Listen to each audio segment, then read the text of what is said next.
All right, so let's talk a little bit about some of these different types of system attacks. The first one at the top here that we'll talk about is this thing called the spoof. So the spoof gives us a masquerade of some kind.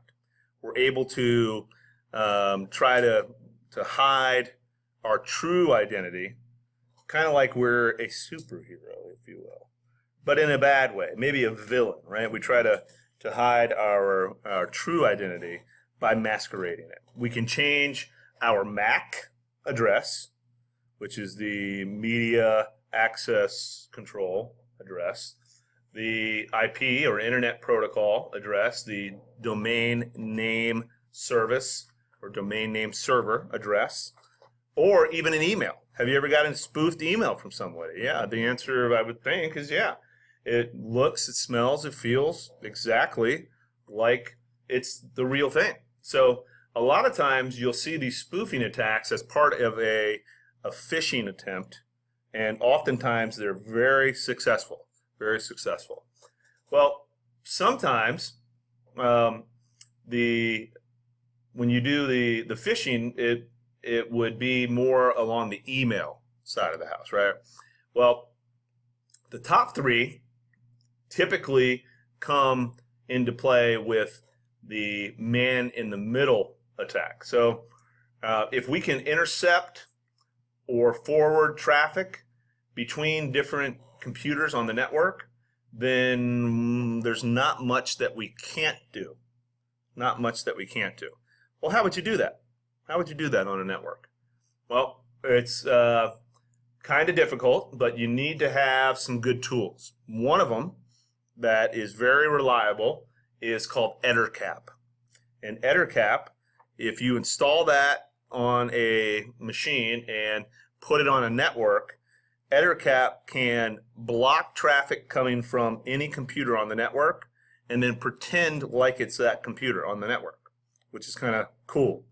But it's used typically in a nefarious way where it'll deliver a denial of service attack by either spoofing DNS and redirecting traffic to it as a gateway, or spoofing an IP address, pretending like it's somebody else's IP address, or spoofing a MAC address. So EtterCap works as a great tool to try to attempt a man-in-the-middle, and typically on a wireless network, a man-in-the-middle attack is relatively easy to do. However, on a LAN, it's a little bit more difficult. Because you have to do more to try to block all the traffic that is getting directed through normal routing protocols on the network. So that's why we see that.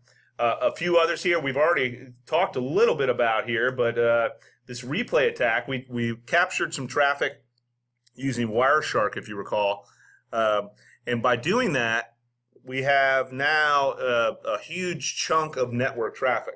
So what I can do is I can take that network traffic and use a couple of tools and try to replay that traffic to emulate things that were done during a specific time.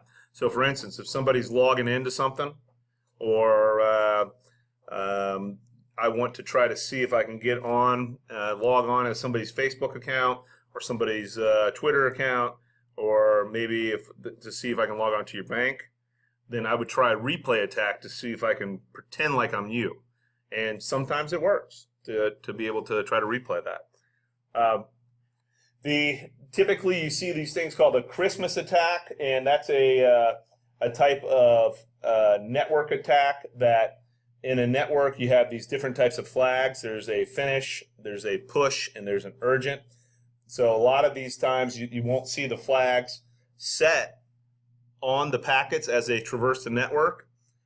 But if all of the packets the flags are on, then we say the lights on the Christmas tree are on, and that is a Christmas attack. And that's a good way to try to get past an intrusion detection system or some type of firewall, is by setting all the flags on there to try to trick the firewall into letting you go by. And these last three, I think, are two of them are apparent. We did the pharming demonstration earlier. We copied the website. We're going to try to get traffic to redirect to that fictitious or new website that we stood up by using the spear phishing or email social engineering, being able to also do a whaling, and going after Barney Big Dog. And then we talked a little bit about this vishing. We've seen vishing on your exam, so be prepared to know that vishing with voice over IP, usually you'll see a question or two about this entire slide. One of them may end up being the voice over IP or VoIP and phishing associated with that.